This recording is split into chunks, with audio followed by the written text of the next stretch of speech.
Hey there, this is Josh from Career Services at Tyndale Center for Academic Excellence, and welcome to the Finding Your Way video series.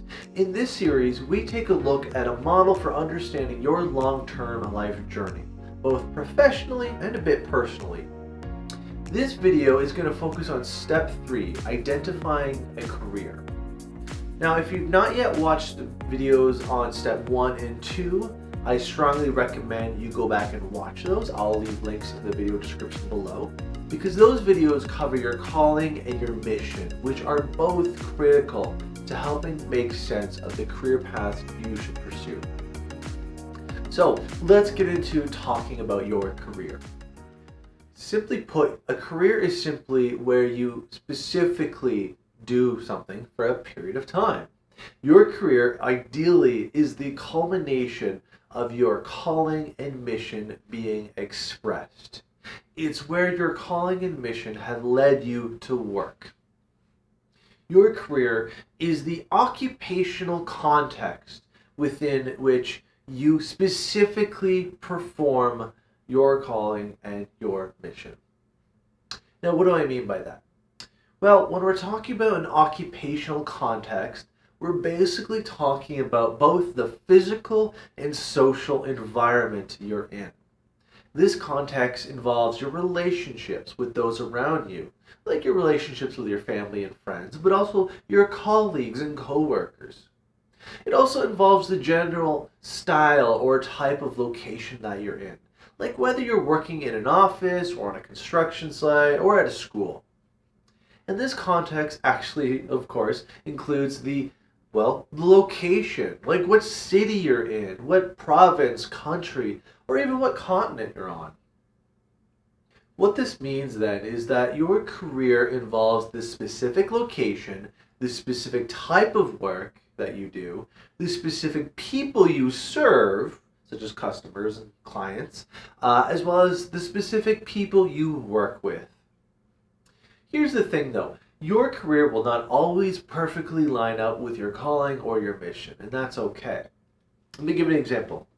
So, take an elementary school teacher. His or her calling might be something like to be a compassionate and understanding person, whereas his or her mission might be something like to teach the next generation.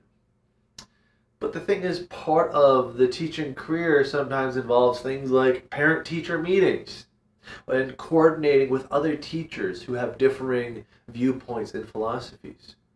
So you see, there will be all these little nuances you always can't account for in a career, but they are there. So don't be surprised if your career doesn't always line up with who you're called to be and the mission you've been given. In fact, you might want to be prepared to change your career every now and then, because you never know if every 10 years or so you might feel inclined to change or adapt your career towards something more in line with your original calling and mission. Maybe in the beginning you had a career that matched very well, but then as time went on, you started to feel a sort of disconnect. Maybe you learned some more about yourself there. So keep in mind that out of your calling, your mission, and your career, it is your career that is most likely to be the flexible of the three. It's your career that is most susceptible to change. But at the same time, you want to keep in mind that sometimes the career you end up in can actually help you to define or refine what you originally thought about yourself. Sometimes you end up in a career that you never planned in, but then it turns out that, hey, this is actually quite a blessing in disguise, and you find yourself really identifying with it and fulfilling your life through it. So don't always expect your career to perfectly match. You'll often live out those unmet needs and other areas of your calling and mission through other areas of your life. At the same time, just don't underestimate the work that you find yourself in, since it can often be just as transformative and to help you grow in your journey. After all, your career it's not your whole journey. So with that said, a word of advice, you can look at it this way. Your career is most likely to be where you're going to express and fulfill a large percentage of your calling and your mission. such as, your career might fulfill 60% of your calling and mission, let's say, but you're going to fulfill and express that other 40% elsewhere, such as through family and friends, or through volunteering or getting involved in other community activities and hobbies and religious and spiritual traditions. So this is to say, look at your whole picture and remember that your career is only one part of your life. We don't want to have an unrealistic expectation of your career. It's not going to be fulfilling of everything. It is not your entire life. So now let's jump into some more practical work, something to leave you with. Take some time to think about the ideal occupational context for you, based on what you know about yourself thus far and what you've experienced over the years. Without having any specific job in mind, try to answer the following questions. I'll also say it can sometimes help to think about your past experiences too. What worked well in the past and what didn't work. So, question 1. Where is this ideal context? Is it close to home? Are you working far away in a different country? Do you travel for this? Question 2 is, what is this context like? What's the mood? What's the atmosphere? What's the energy levels? Is it busy? Is it quiet? Is it in a busy cubicle office? Or do you have your own space to work from? Are you on a construction site? Or is there a lot of people? Is there few people? What is it like? Question 3. What type of work are you doing here? Are you working with people or are you working with things? What is the specifics of this type of work that seems to really work well for you? Question 4. Who are you working with? Do you have colleagues? Are you working with peers? Are you on a team? Are you under a supervisor or a manager? Or are you that supervisor or manager? Or maybe are you solo? Is this individual work? Are you an entrepreneur in that sense?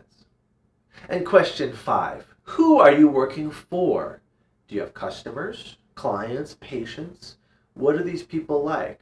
What are you helping them with? What issue are you trying to resolve in their life? What product are you trying to give them? And now that you've done some reflecting, investigate this vision of the ideal context a little bit further. Ask others what they think about it. Ask your family members, your friends, peers, mentors, or even a counselor what they think about it. How well do they think it suits you, this idea that you have? And then after you discuss this with them, have you acquired any new insights? Or have they confirmed anything for you or disproven something? Then you can research a variety of potential career paths. What fields of work exist that you might find this vision or this idea that you have? What lines of work would you find this ideal context in? What types of jobs would be within these fields of work or these professions? Then to get a little more specific, look up job advertisements. Any major job search websites. I'll leave some in the description below for you. But take a look through them. Go surfing through it. Navigate and see what you can find. I'm not saying apply to any. Just what do these ads say? What are the descriptions of these positions? Do any of them line up with your vision? Then if you're feeling brave, start interviewing people who work these job positions or work in these fields of work. Because it's one thing to read about a job position on a website, and it's another to talk to someone currently working and living in it. Come up with questions about things you want to know, and go interview someone about just what their daily work life is like. This is the best way to see how well a career path fits you. And once you start taking these steps, I bet you'll find something that suits your calling and your mission. It may not happen right away. In fact, it likely won't. This may take some time. But allot yourself that time. Several months, even to a year or more if you want. But as you can keep doing this, you're going to continue refining your calling, your mission, and your vision of the ideal occupational context.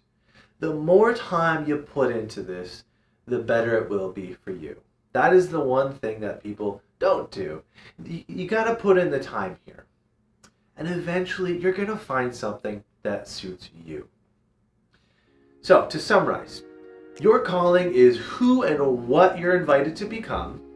Your mission is how you will express yourself generally.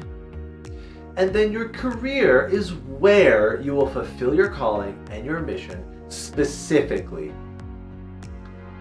And I've stressed this plenty already, but all of this is just a journey of exploration, reflection, and discernment.